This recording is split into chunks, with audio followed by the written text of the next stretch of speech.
Hello and welcome again. As usual, we will start this lesson by looking at the correction of the assignments of the last lesson. Please, here is the assignments, the correction. Go through it step by step and compare with the one that you did and see if you did it correctly. In case of any error, please make the appropriate correction. Question 1. What is the value of 7 to the power 0 and y to the power 0? And our answer is both 7 to the power 0 and y to the power 0 is equal to 1. The second question is that we should rewrite each of the following expressions in another or in a different index form. 1 all over 7 to the power 4 is equal to 7 to the power negative 4, and 7 to the power negative 7 is equal to 1 all over 7 to the power 7. Welcome. In this lesson, we shall be looking at fractional indices. Then we will equally examine the power rule or the power of a power. And then we will end by examining the power of a quotient. So by the end of this lesson, you will be able to correctly evaluate expressions that are written in index form where the index is a fraction. You will equally be able to calculate expressions that are written in index form, and all of that index is written to another power, is raised to another power. And then you will equally understand how we can evaluate quotients that are raised to any given power. Carefully go through the lesson and enjoy it. Now, in this lesson, we will be looking at fractional indices, power rule, and the power of a quotient. We will start by looking at fractional indices. I will just state the formula, but we will not derive it at this level. In general, a to the power 1 over n is equal to the nth root of a, and a to the power m all over n is equal to the nth root of a all raised to the power m.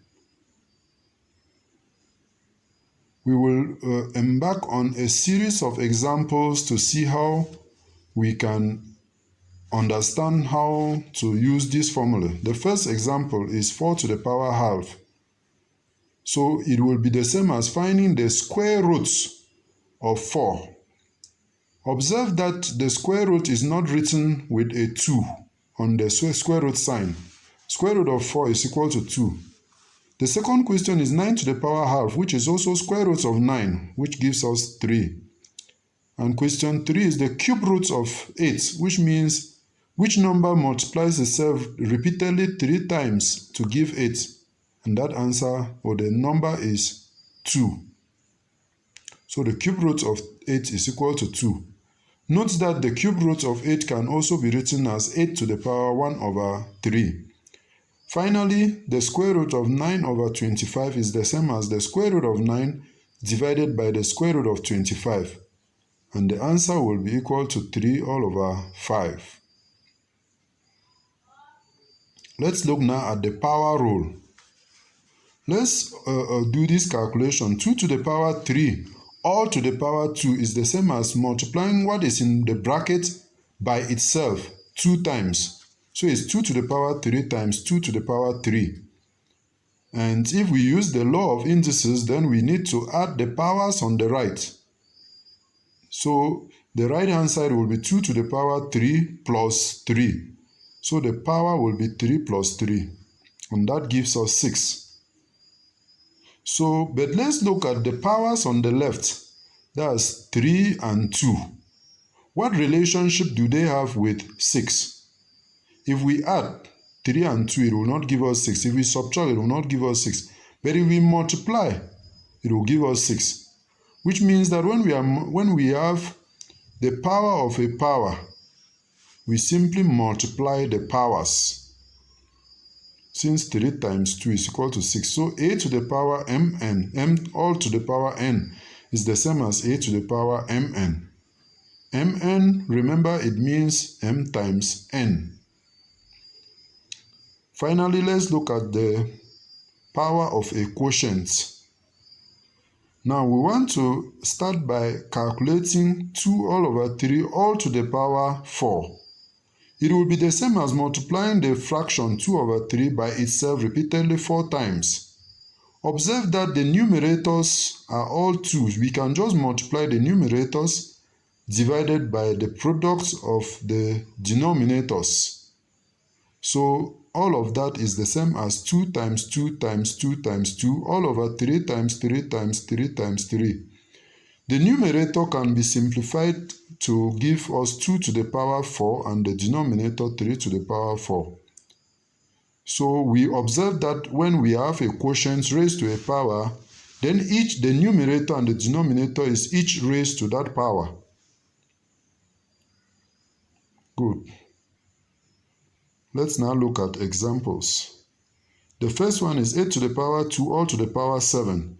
So it's just the same as us multiplying the powers. So it's 8 to the power 2 times 7, which gives us 8 to the power 14.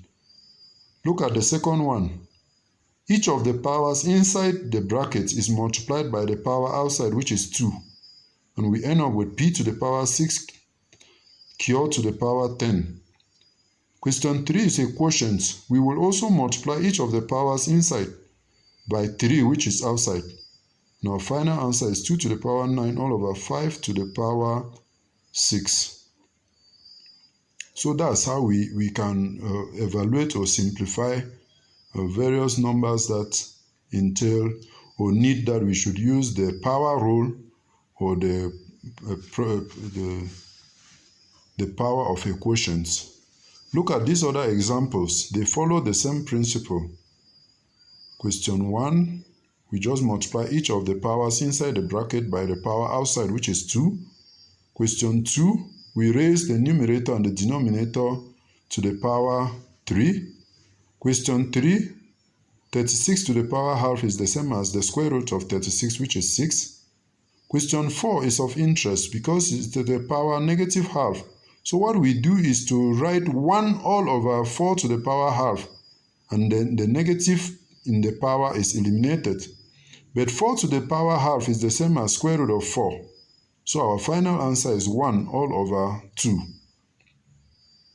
I hope you get it. Here is your application exercise. I encourage you to pause the video, do the exercise, and then come back to check the correction of the answer of the assignment of the exercise. Here is the correction. Just compare it with your own answer and be sure that it's the same. Please copy this assignment, do it, and then check the correction in the next lesson. Thank you for your kind attention.